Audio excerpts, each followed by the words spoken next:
I did not see the drop. I saw the eyes first. Amber, pinned between ivy and stone. The lynx hung there like a question nobody wanted to answer. My hand was already reaching before my mind caught up. She looked at me the way an animal looks at weather, not at people. And then she leapt and gravity took the rest.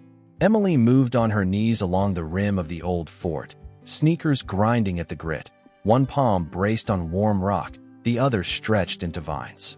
Michael told her to back up. He said it twice, calm then sharp. She did not. The lynx scrabbled, claws tearing leaves off in sheets.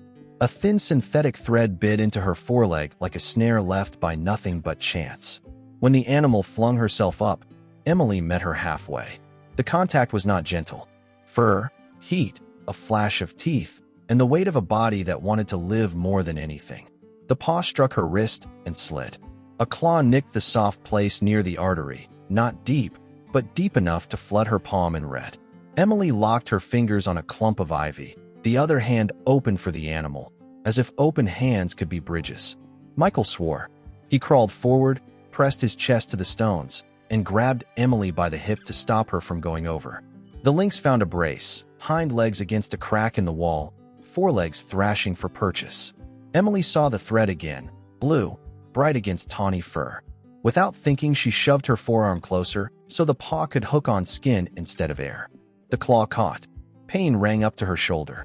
The animal used her for a moment like a rung of a ladder, then launched to the lip of the wall, body shuddering, jaw open, breath hot with wildness. They stared at each other across arm's length. Michael said her name once. Emily breathed out the word easy, and she did not know if she was saying it to herself or to the animal. The lynx shifted, weight uneven, that foreleg trembling. The blue thread cut a narrow groove where fur should have been. Emily reached again, not to touch, just to show stillness. The animal backed away, 2 slow steps, then turned and melted into the brush that overgrew the old parade yard. Only when the ivy stopped shaking did the pain return. Michael wrapped his fingers around her wrist and pulled her hand up where he could see it. Blood slicked her skin and dripped into the vine leaves, darkening them one by one. He pressed his bandana there and held it like he meant to hold the world together with cotton. "Move," he said. "We are done here." Down the slope, the path widened into gravel, and the car waited in a square of sun. Emily kept her injured arm high and walked with her jaw clenched. She wanted to turn back. She wanted to say the word wait, as if waiting would change the shape of what had already happened. When they reached the car, Michael eased her into the passenger seat. He buckled her in with hands that shook and started the engine. In town, the clinic sat between a hardware store and a bakery that sold the same 2 pies all year. Dr. Harris met them at the door, a tall man with a salt beard and a way of speaking that made people quiet without feeling scolded. He took one look at the wound, asked what did it, and did not waste time asking why. He cleaned it with a steady rhythm while Michael explained the wall and the thread and the leap. Dr. Harris asked again about the thread. "Blue," Emily said, "like string from a tarp or a broken kite. Not like wire." He nodded and set a line of neat stitches that bit and let go like tiny teeth. He said this plainly. "You were lucky. Claws carry bacteria, and arteries sit shallow here." He tapped the skin above her pulse. He handed Michael a sheet with care instructions and a number written under it. Then he said something that changed the air in the room. "You cannot approach her again. Not there, not anywhere. A lynx is not a house cat. You will do her harm by teaching her that hands are steps." Emily wanted to argue. The word hung at the back of her tongue. Dr. Harris continued before she could find a shape for it. "Ranger Cole will call you. He is responsible for this district. If you see the animal or signs of it, you call him first, then me. No chasing, no feeding, no more reaching." They walked out into the bright day like people leaving a courtroom. In the car, Michael set both hands on the wheel and did not start it. He looked at her bandaged wrist. He said he had not known she would do that. Emily said she had not known either. Ranger Cole called before they turned off the main road. His voice had the flat patience of someone who had asked the same favor too many times. He said there had been reports of a lynx near the old fort since early spring. He said hikers fed her once, scraps and curiosity, and that had to stop. He told them to stay away from the ruins for a while. He said the department would check for snares and debris. He asked if she was all right, and when Emily said yes, he paused like he was weighing the word. Then he said, "Do not make me come get you off that wall." At home, the afternoon stretched thin. Emily slept on the couch with her arm on a pillow and woke to the smell of coffee. Michael moved around the kitchen with the caution of a man who did not want to jar the world. He asked how the hand felt. She said it throbbed like a drum someone else was beating. He asked if she understood what the ranger said. She said she did, and then she added something he did not expect. I saw a thread cutting into her leg. If nobody helps, it gets worse. He said someone would help. He meant the people whose job it was. She said sometimes jobs happen too slowly for pain. He set the mug down and leaned on the counter and looked tired in a way that had nothing to do with sleep. By evening, news sites posted a photo. Some tourist had turned his quick picture into a headline about a reckless girl and a wild cat on the edge of a wall. The image froze the worst second. Emily on her knees, the animal clawing at the ivy, Michael a shadow on the left. The comments section swelled with opinions from people who had never smelled ivy in summer. Emily closed the laptop. The sun slid down. Michael locked the back door and checked the windows twice. Emily stood at the sink and washed her good hands slowly, listening to the house settle. She felt the pull of the fort like a current under the floorboards. She told herself that feeling was habit, not destiny. Night rose clean and loud with crickets. She could not sleep. Around midnight, she walked through the quiet rooms without turning on lights. She stopped at the window over the desk because a motion there caught her eye, something more shadow than shape. She stood still until her breathing slowed and let the dark tell its own story. On the sill, faint but there, a smear caught the moon. It was not rain or rust. She lifted the sash and leaned out. The air smelled of damp soil and crushed leaves. On the paint, an oblong mark had dried to brown, the size of a thumb print, but made by a paw that had paused just long enough to leave a question. And beside it, in the dust of pollen and grit, for small ovals and a pad, the clean geometry of a cat's print. Emily did not call Michael. She set her palm on the sill near the mark and felt the cool of the night pull the heat from her skin. Somewhere beyond the fence, a branch shifted once. She could not see the animal. She could not prove the visit. But the blood was real. The print was real. The space between them was a bridge she did not know how to cross again without breaking it. She lowered the sash, left the lock off, and stood there a long time with her bandaged hand pressed to her chest, as if the steady beat there could argue with the rules of the world and win. The morning after the mark on the window, Emily told herself she might have dreamed it. But when she touched the sill again, the smear of dried brown and the clean paw print were still there. She said nothing to Michael. She wrapped her wrist, pulled on a long sleeve, and tried to act like the day was ordinary. It wasn't. Dr. Harris called before noon to check the wound. He asked if she had noticed swelling, fever, any streaks up her arm. She said no. He asked again about the animal. She hesitated and then told him she had seen nothing new. He paused a long time before answering. Good. Because if she is coming near houses, it ends badly. For her, not you. By the time Michael came back from the store, neighbors were already talking. Mrs. Alvarez, who lived 2 doors down, stood at her gate with a clipboard. She stopped Michael, asked if he had heard about the lynx prowling near the fort, and then told him she was collecting signatures to have wildlife services trap it. Michael kept his voice even. He said his sister had been injured and was already under doctor's care. Mrs. Alvarez pressed harder. People are afraid, she said. Pets will disappear. Children play on these streets. He thanked her for her concern and walked on, but her voice carried after him. Inside, he set down the groceries and leaned against the counter. Emily looked up from her notebook. He said Alvarez is stirring it up. She is half the block worried. Emily said maybe they should be worried. He stared at her, then at her bandaged wrist, and said that didn't mean the answer was a cage. That evening, he brought out an old trail camera from a box in the garage. He mounted it by the dumpsters behind their house, where feral cats sometimes prowled. He told Emily he wanted proof of where the lynx went, proof more solid than prints and dust. Emily watched him strap it to the post and thought of the thread around that leg. She said if the camera shows her limping, that means it's getting worse. He said then they would have to convince Harris and the ranger to act, but legally. 2 nights later, the camera delivered its verdict. Grainy footage showed the lynx passing near the bins. Her step was uneven, weight light on the front left paw.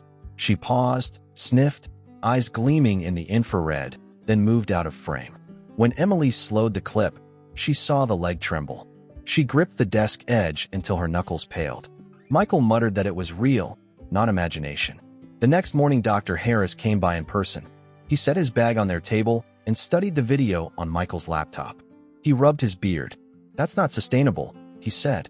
"If the thread is still there, it can cut to bone. But sedation in the open is dangerous. Wrong dose, and you kill. Too light, and she bolts into traffic." Emily asked what else they could do. Harris looked at them and said the only safe way was to lure her to a spot and restrain her without hands. He drew a quick diagram on a scrap of paper. A food lure, a soft tether, no human contact. Michael said like a snare. Harris said not a snare. Think of it as a seatbelt. Wide, padded, to catch the limb without cutting. That evening they set it up near the tree line, not far from where the ruins thinned into brush. Michael dragged a sack of chicken scraps from the butcher. Emily carried a coil of broad canvas strap Harris had given them. They built a low frame, fixed the strap as a loose loop across the ground, covered it with leaves. The food lay just past it. Harris warned them to stay well back and watch from the car. They waited. Crickets. A breeze. Emily's heart climbing each time the brush moved. Finally, a shadow approached. The lynx, gaunt under her summer coat, nose down, limped forward. She paused before the loop. She sniffed. She stepped over it with her good paw, then shifted weight. For a moment the bad leg brushed the strap. The loop tightened, not hard, but enough to tug. The animal exploded in panic. She spun, yowled, thrashed. The strap tore free from the frame and dragged after her like a tail of canvas. She vanished into the trees with a sound that ripped at Emily's chest. Michael cursed. Harris, watching through binoculars, shook his head. He said softly, "Now she trusts nothing." He collected the scraps, dismantled the frame, told them to leave no trace. Emily wanted to cry but bit her lip until she tasted blood. Harris said he would try a different plan, but next time the animal might not come close at all. Back home, the house felt smaller. News traveled fast. Mrs. Alvarez knocked on their door with two neighbors behind her. She said someone saw the lynx near the schoolyard. She said this proved it was a threat. She lifted her clipboard again. Emily felt her pulse quicken. Michael stepped between them and said they were already in touch with the ranger and vet. Alvarez said she would call the local paper if nothing changed. Michael closed the door before his temper slipped. That night the trail camera caught something new. Not just the mother. Two smaller shapes followed her, unsteady, for tufted, eyes too large for their heads. Kittens. Emily sat on the edge of the bed staring at the footage, her heart breaking in new ways. She whispered that it wasn't just her hurt anymore. Michael leaned over her shoulder, silent, and let the truth settle heavy in the room. The storm hit with no warning. One moment the air was thick and unmoving. The next it cracked open with thunder so loud the windows trembled. Rain hammered the roof and turned the yard into a shallow pond. Michael ran to secure the trash bins, but the wind tipped them anyway, rolling them across the alley like toys.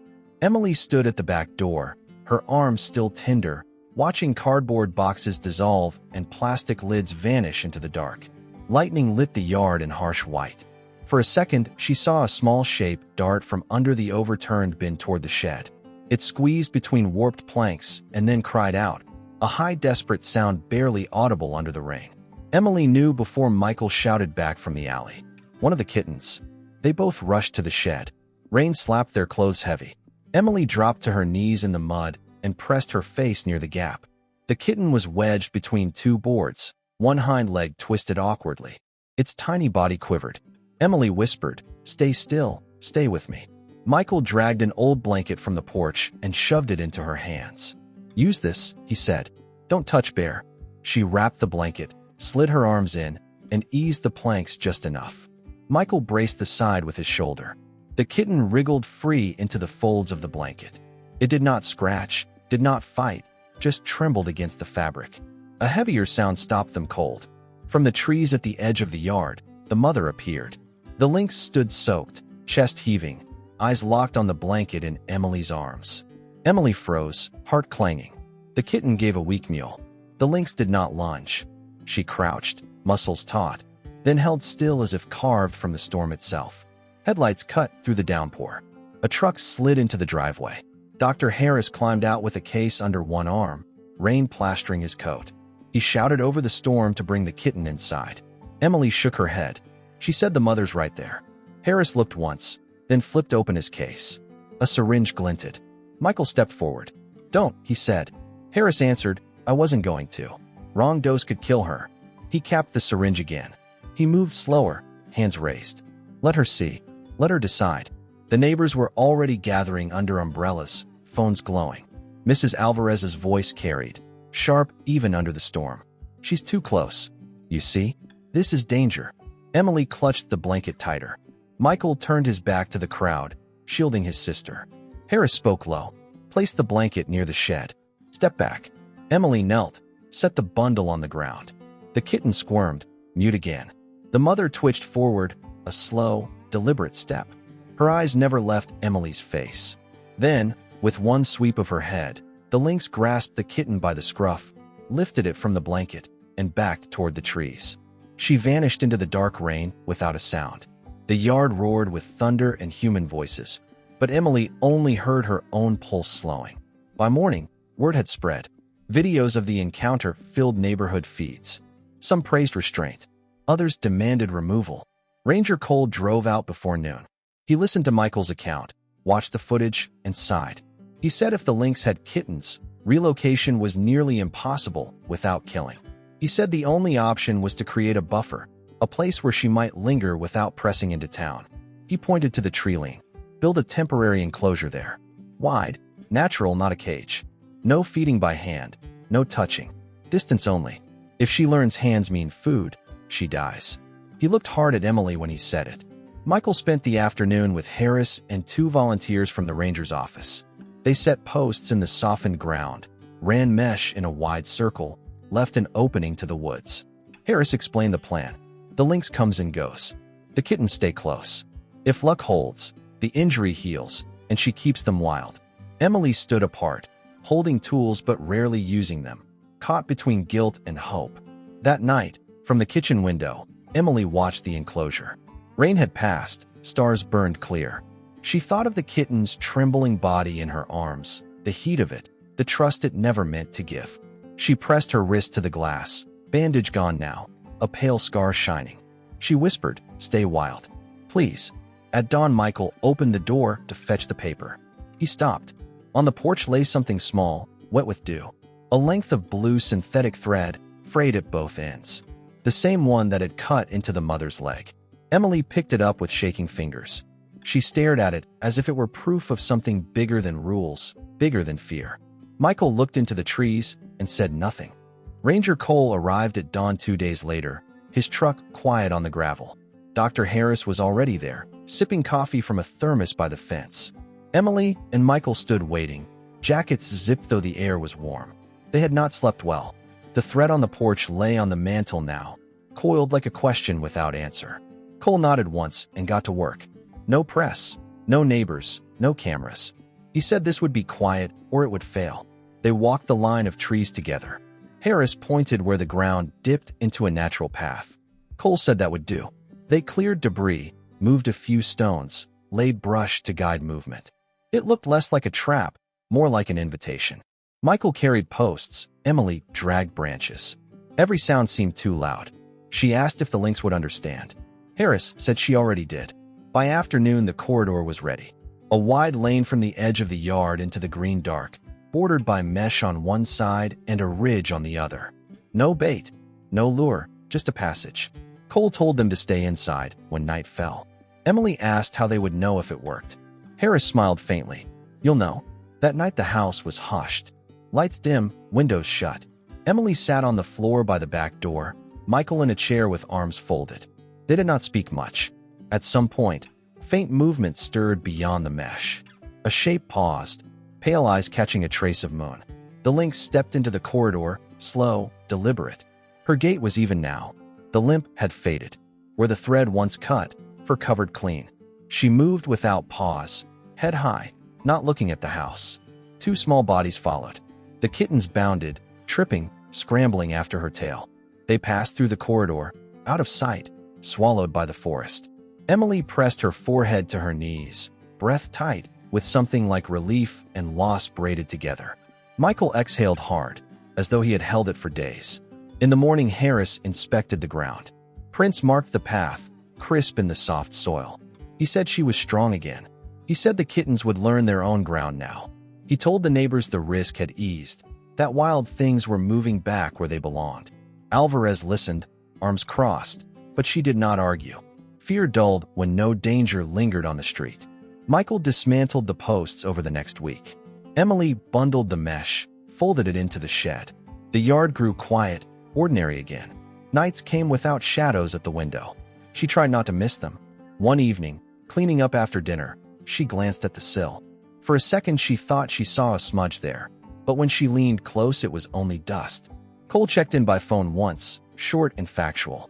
Harris dropped by with muffins from the bakery, said the clinic was steady, life was steady. Emily nodded, smiled, tried to believe it. Days stretched into routine. The scar on her wrist faded pale. A week later, hikers in the hills sent photos to the ranger station. Larger paw prints, deeper, surer, heading upslope. Harris showed them to Emily. He said nothing more than they looked good. She studied them as though they were letters from a friend she could not answer. That evening, she filled a bowl with clean water, set it on the windowsill, and closed the glass tight. She told Michael she was done waiting. He said good. He said people have to learn too. Not everything needs our hands. They sat together as dusk folded the yard into shadow. From the forest came a sound, brief and low. It could have been wind through branches.